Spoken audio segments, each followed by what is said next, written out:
Welcome back to the Tool Crib. Today we're going to be talking about the newest release and the first release from the Leatherman Garage. Now, the Leatherman Garage is a topic that we're going to get into in the next video because I have some thoughts about that.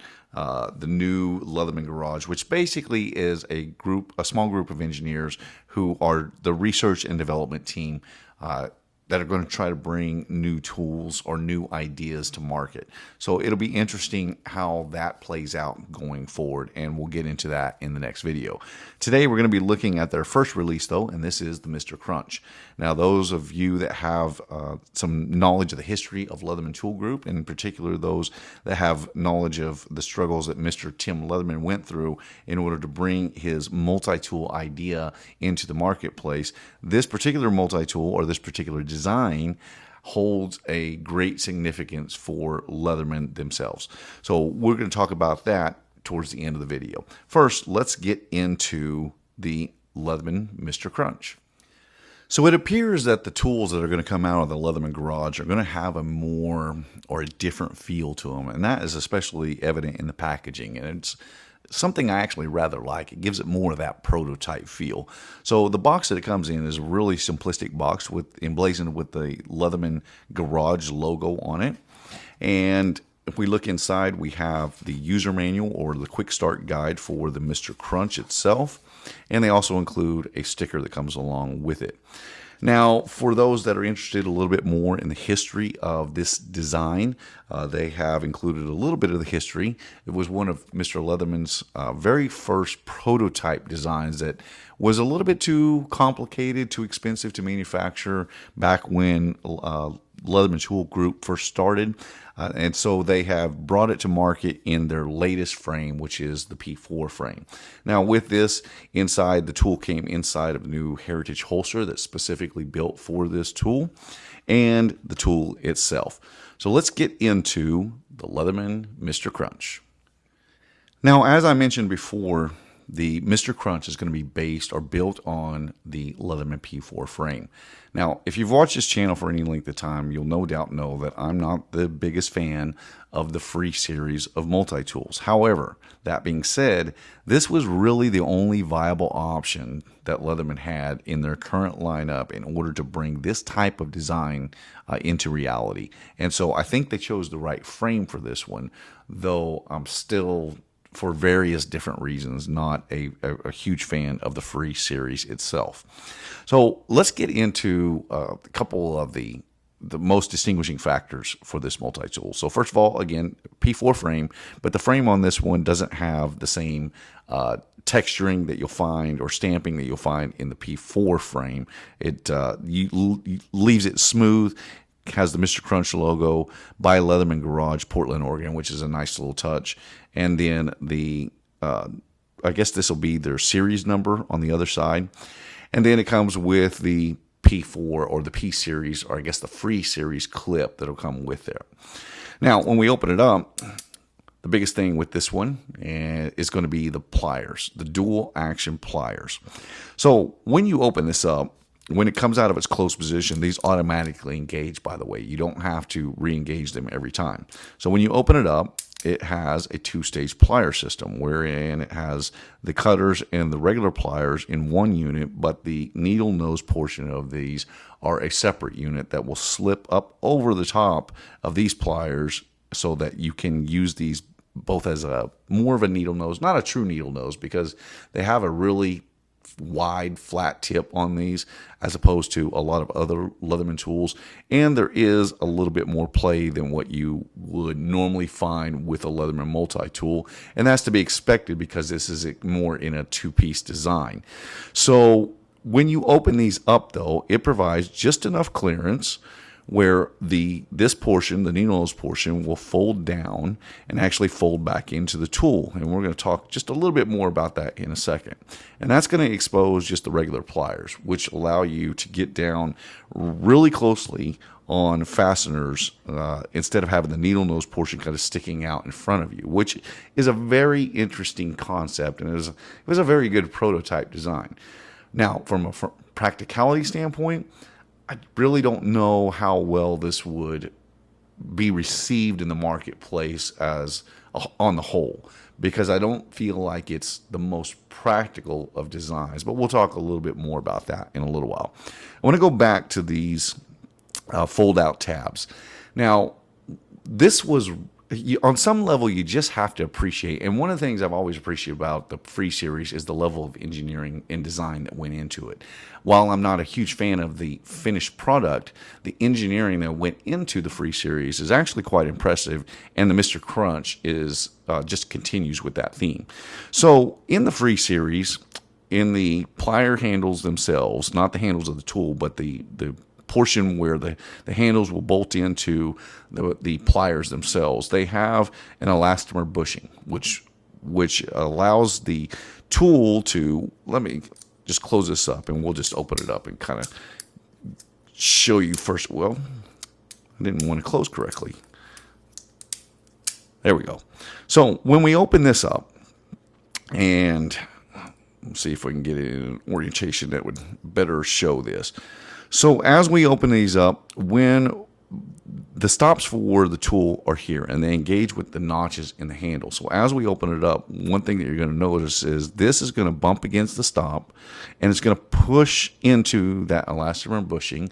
And then once it bypasses and gets past into the notch, the elastomer bushing will push that notch back into the molding of the pliers here and engage it. So as we come through, this handle will push forward and then it'll snap back in place, which from the original Free Series, I thought was a really, really smart design to accomplish what they were trying to accomplish. Now, with these pliers, they kind of, this is really kind of ingenious how they do this. They utilize the same elastomer bushings in order to make this work. So let me see here if we can get a better view of this. So on the bottom of the plier, they have a bit of a flat spot. And as it comes around, it's going to push against the stop mechanism. And again, that elastomer bushing is going to slip forward. You kind of see that moving there. And then as soon as it bypasses, well, I got to make sure I have the plier handle open up just right, or this won't bypass. Once it bypasses, then that will snap back in place, which is really cool, actually, from an engineering standpoint. Now, to engage and disengage these with the pliers in their open position, the handles have to be to their full open here. And then once they do, it leaves just enough clearance for those to pull up out of the way.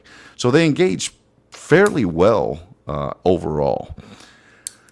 Now, on these pliers, too, they have a relief cut, which you can see the milling marks on these, and it's kind of the reason why you get that more prototypey feel out of this. It's not really the refined finished product that you'll see coming out of Leatherman, but more of that garage feel, I guess is how we will put that. And as this piece slides up, it slips over that, and then that relief cut in there allows those main pliers to slip inside the needle nose portion. And it's a very cool design. I got to admit, it's a very intelligent design. From a practicality standpoint, again, I don't think it's really going to be viable, but I really do appreciate the engineering behind this. And you can kind of see that this is where the seams here or how it engages. You can see that they're not quite the tight tolerances that you'll find in a Leatherman product. There's a little bit of gap on this side. There's a little bit of gap around the radius on this side as well. So, but it functions, and I really like how they were able to accomplish this. A couple of reasons why I don't think this is very practical. First of all, you notice that on the needle nose portion of the pliers themselves, they don't have any teeth cut into them. That could be good and bad. I suppose it depends on what you're using the pliers for. And then there's a lot of excessive play in this particular design, which I alluded to earlier, that it's to be expected because of this two-piece design. They have to have enough clearance in order for them to engage freely without jamming. And so you're going to get a little bit of play. It's just inherent in the design itself. All right, so let's go and look at some of the other tools. Now, a lot of these are going to be what you're going to find in the regular Free Series. So you'll have your number 1, number 2 Phillips, your flat driver, pry tool, and package opener, your knife blade, which are all locking, by the way. Everything on the outside is locking. 420HC on the knife blade. On the other side, let's just look at the regular free tools real quick. So you have your file, single cut, cross cut, and driver. You have your pry tool screwdriver. I guess this is more of a screwdriver. The other one serves better as a pry tool because it's a lot thicker. This also includes a little bit of a depth gauge on it. And then you have your awl with your mini screwdriver. And then finally the can opener, which is more reminiscent of the Victorinox design. Now the new tools that are on here. I take that back. There's one other. The scissors from the P series make it over here as well from the P4. Now the two new tools that are on here. The first is going to be the micro driver. Now this is a completely redesigned micro driver holder. The tools that are in production today that include this are going to include the Wave and the Charge series. As far as I remember, I don't think there's any other of tools in that lineup that have the micro driver. But they have re-engineered or redesigned how this driver fits in. And what I think they did, and I'm not certain of this, but what I think they did is I think they have special tooling, and this is why we have the slot on one side that allows them to mill this in one pass to go through there, and then that driver will just slip right in there and engages with the little spring that's built into it, or laser cut and then milled in. I'm not sure how the process of forming that spring that they did, but it gets rid of that little lightweight spring and has a much more robust spring. So this is a very good holder. Now, one of the things I want to note about this is that with this free series of tools, and let's just pull the knife blade out here. I don't know if we'll be able to see that well. So on the back, you'll notice, if I can get that illuminated properly. Let me get my flashlight out and see if we can't light that up a little bit more. So if we look at the knife blade on the left-hand side, you'll notice that tool engages with the stop mechanism or the latch mechanism before the inner tools do. Now, the reason for that is because the inner tools, they have to have a little bit of relief to be able to push them out or roll them out so that they'll come up to this position so that you can choose what tool you want and then fold the others back and then engage them. And then at this point, once they get up to about right there, that's when they start engaging with that mechanism. You can actually see the mechanism, the latch mechanism or the retention mechanism start to move at about right there. Where in the knife blade, that will start moving very, very early. So the reason I bring this up is because the micro driver is designed so that its relief or its engagement starts late, just like the interior tools. Now, Max Level EDC commented about this, that was one thing that he didn't necessarily like because of the fact it's an outside tool that is one hand or outside accessible, we'll just put it that way.